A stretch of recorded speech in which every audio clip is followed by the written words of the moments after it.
Breaking news mga kababayan, Pamilya Marcos, sabay-sabay na bumatak, sinalubong ang bagong taon. Ang lakas palang bumatak ng Pamilya Marcos at ito ay talagang sama-sama po sila mga kababayan ko. Panoorin po natin paano po sila bumatak. Ito po, huling-huli po sa video mga kababayan at nakikita po ng mga tao na sabay-sabay na bumatak ngayong 2025 at sinalubong ang 2026. Eto na, nagulat ang marami. Binatak talaga, bumatak talaga sila. Panoorin natin.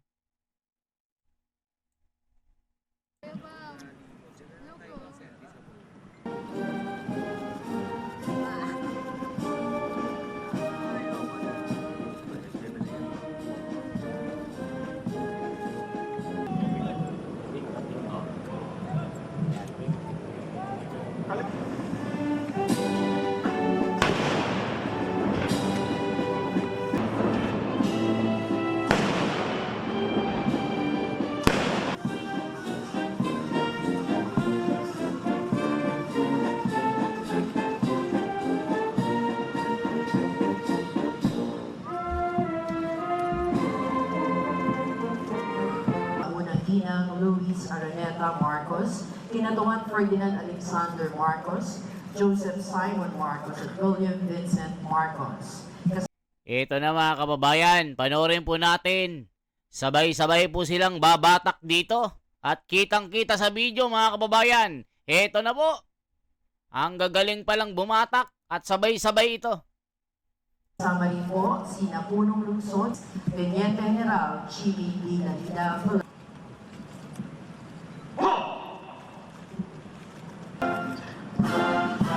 Ayan na, bumatak na mga kababayan. Binatak ang tali at itinaas po ang watawat dito sa Rizal Day commemoration in Luneta. Ang saksihan ng pag-aalay ng bulaklak na isasagawa ng Pangulong Ferdinand R. Marcos Jr.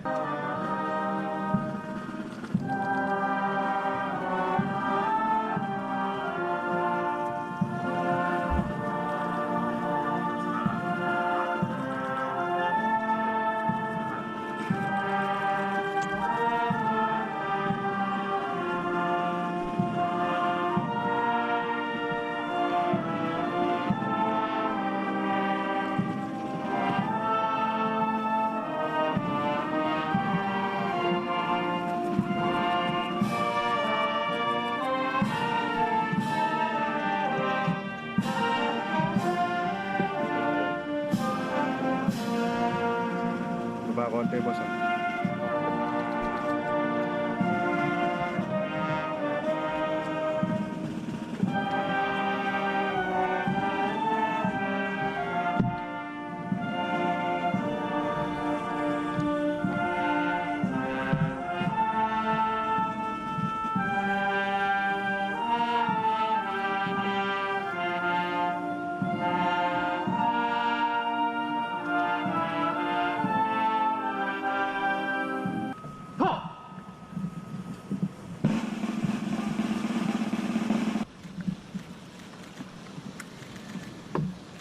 Dito po nagtatapos ang seremonya sa pag-aalay ng bulaklak sa bantayog ni Dr. Jose Rizal.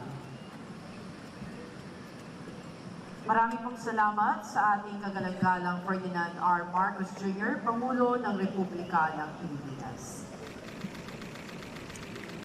Ano ba ang sinasabi ng mga komento, mga kababayan? Dahil sabay-sabay po silang bumatak ng tali at isinelebrate po ang 129 Rizal Day commemoration dito sa Luneta.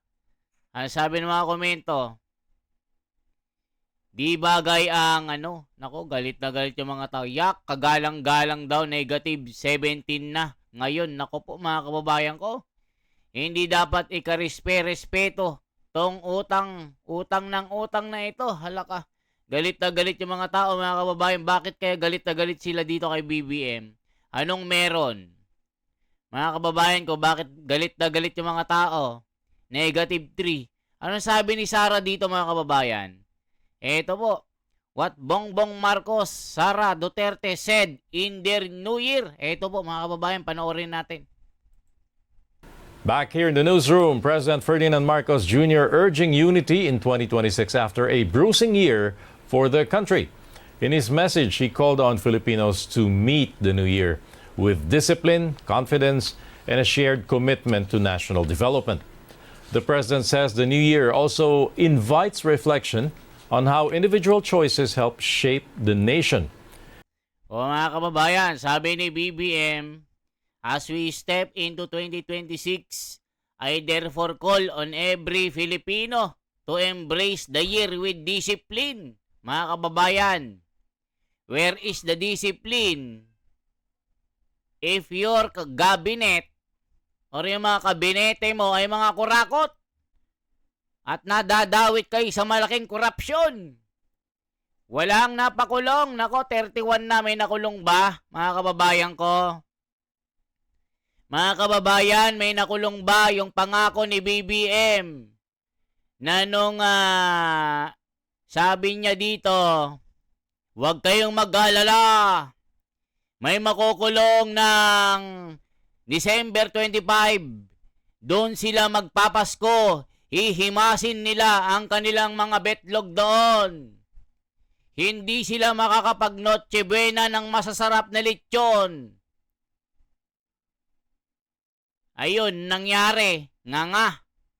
Wala pong nakulong. So sabi na naman niya mga kababayan, huwag kayong mag-alala.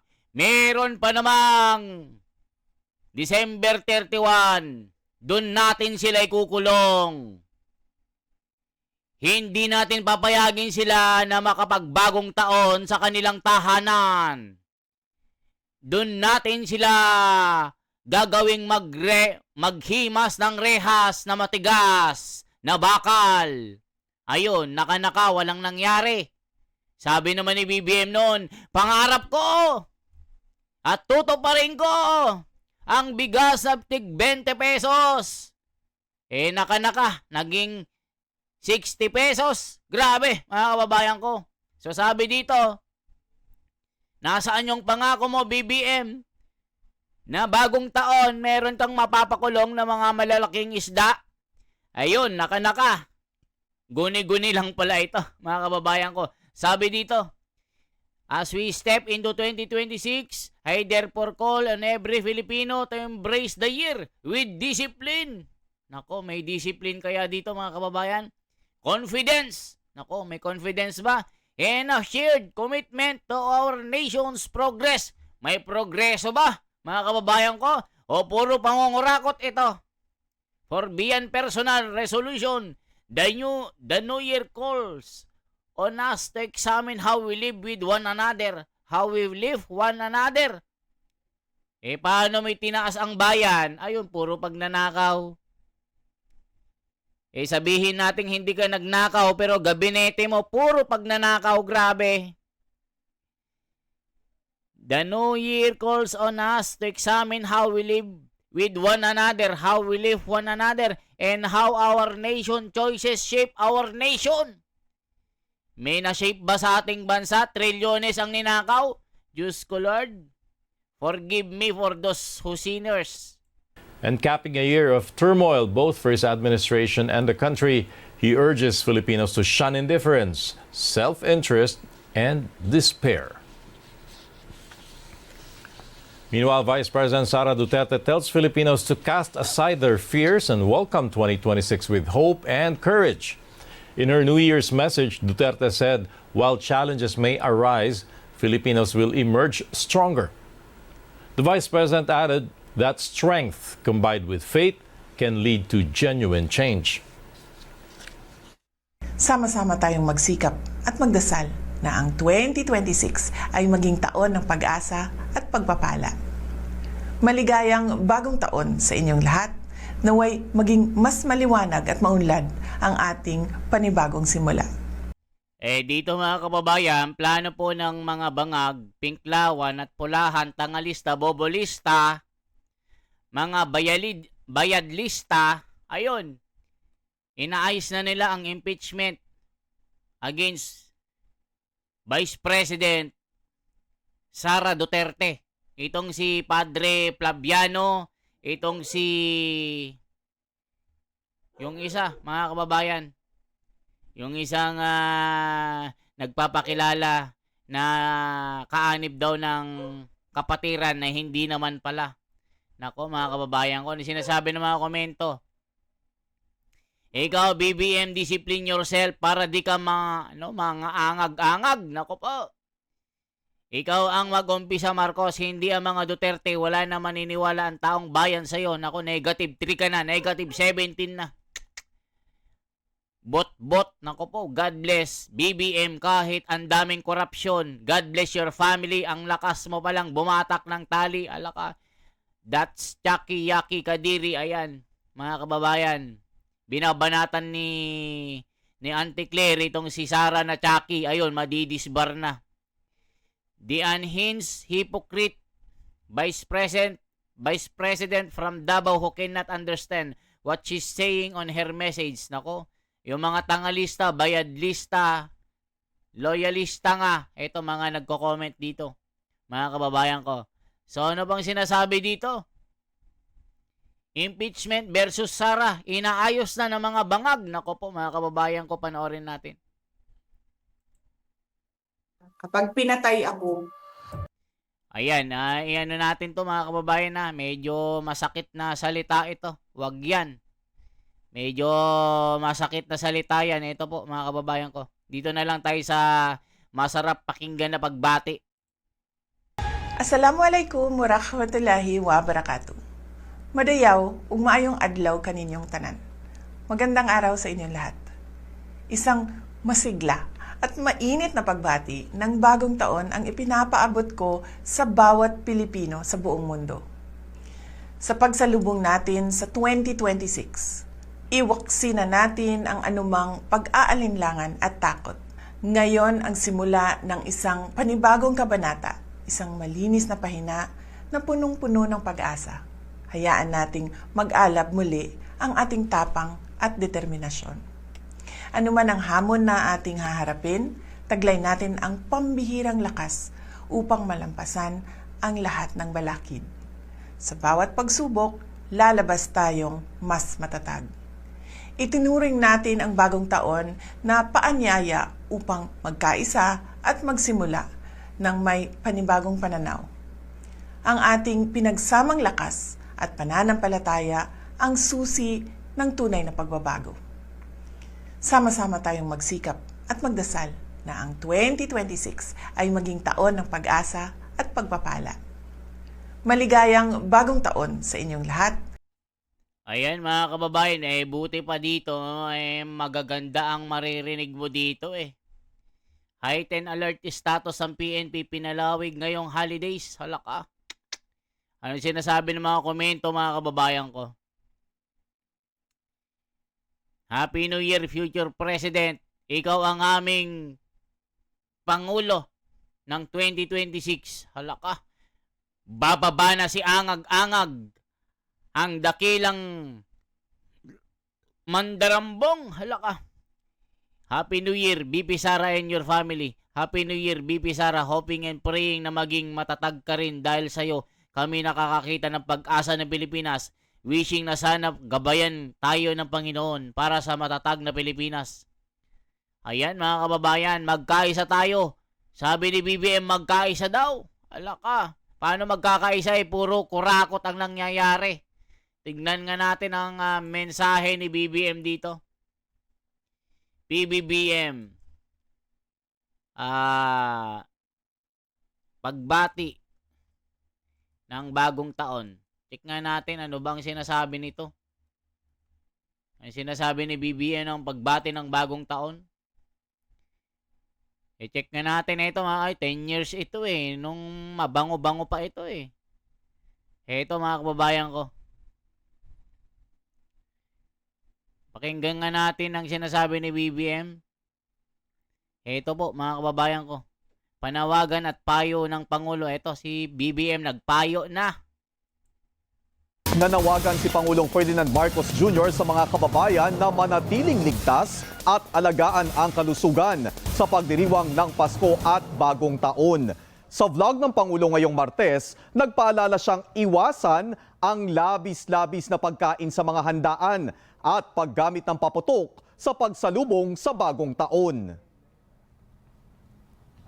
Doon na po tayo sa mga torotot at iba pang malingay na mga laruan para kumpleto at masaya. Nanawagan si Pangulong Ferdinand Marcos Jr. sa mga kababayan na manatiling ligtas at alagaan ang kalusugan sa pagdiriwang ng Pasko at Bagong Taon. Sa vlog ng Pangulo ngayong Martes, nagpaalala siyang iwasan ang labis-labis na pagkain sa mga handaan at paggamit ng paputok sa pagsalubong sa Bagong Taon. Doon na po tayo sa mga torotot at iba pang malingay na mga laruan para Di ko maintindihan sinasabi ni BBM. Anong sinasabi niya? Di ko maintindihan, mga kababayan ko. Ano ba sinasabi dito? Grabe ang daming tao. BBM, First Family at Isko. Ayan. Ayan sinasabi natin, mga kababayan ko. Marami pong naputukan. Marami ding nadekwat ang pera. Naku po. BBM weak leader versus Inday Sayad lang malakas. Ayan, mga kababayan ko. Yan sinasabi ng mga BBM, nasaan na yung 20 pesos sa bigas at yung ipapakulong mo yung mga magnanakaw. Ano nangyari? Puro pangako ng budol ka na naman, sabi. Di ba nangako kayo na mga politiko na makukulong bago magpasko? Asaan na po? May 2 days pa, sa bagay yung 20 pesos na bigas until na wala pa po. Ano ba naman asahan natin sa'yo? Nako, puro ka panawagan ukol sa kalusugan, pero kalusugan mo di ko binabantayan na apektuhan tuloy ang Pilipinas dahil sa di ka nagkinawawa mo ang kalusugan mo, kaya kawawa tuloy ang Pilipinas.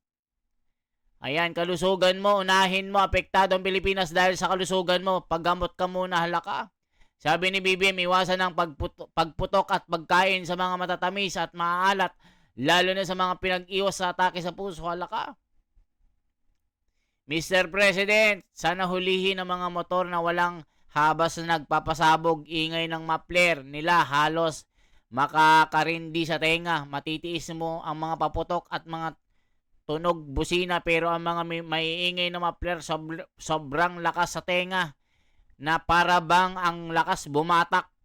Dito sa Bulacan may siyudad na hindi sinisita ang mga motor na walang habas, halos lahat ng dumadaan sa main road ay pabalik-balik na parang lakas bumatak. Nako po. Ito ay tunay na leader sa bansa. BBM nagtatrabaho palagi sa bansa. Nako po.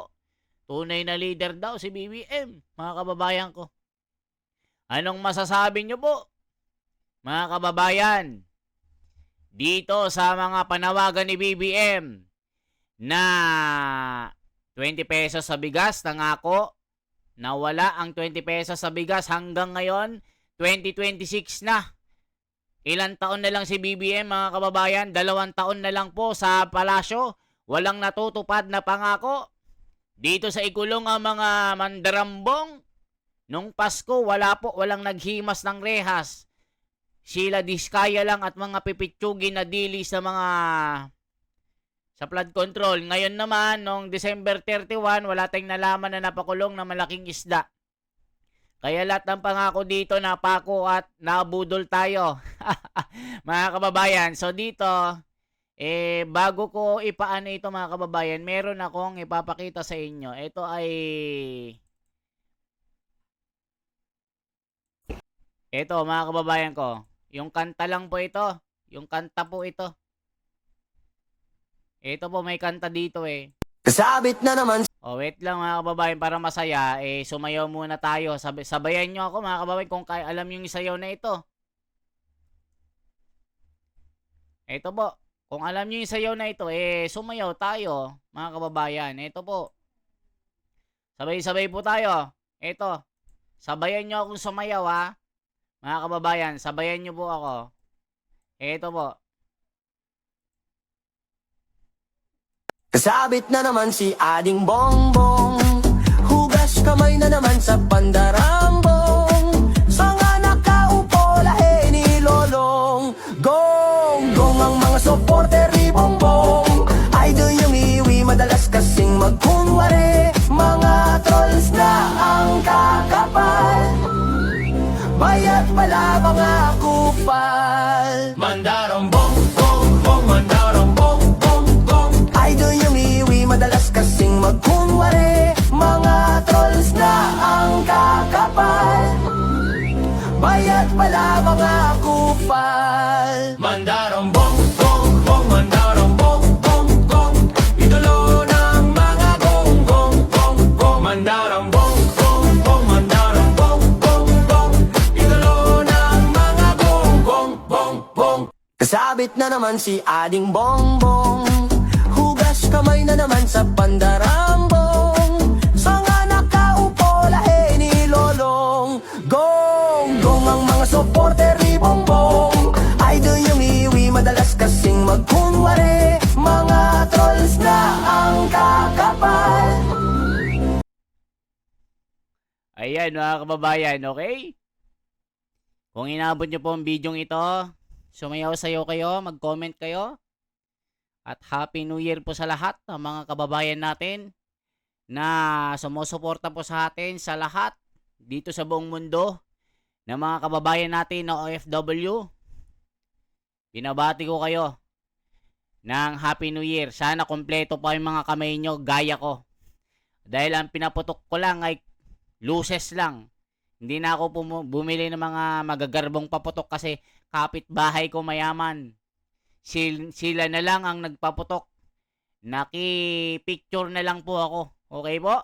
I-comment nyo anong bansa kayo at re-replyan ko kayo. Salamat sa inyong suporta. Please like and share and subscribe. At paramihin nyo po ang ating community. Mabuhay po. Salamat.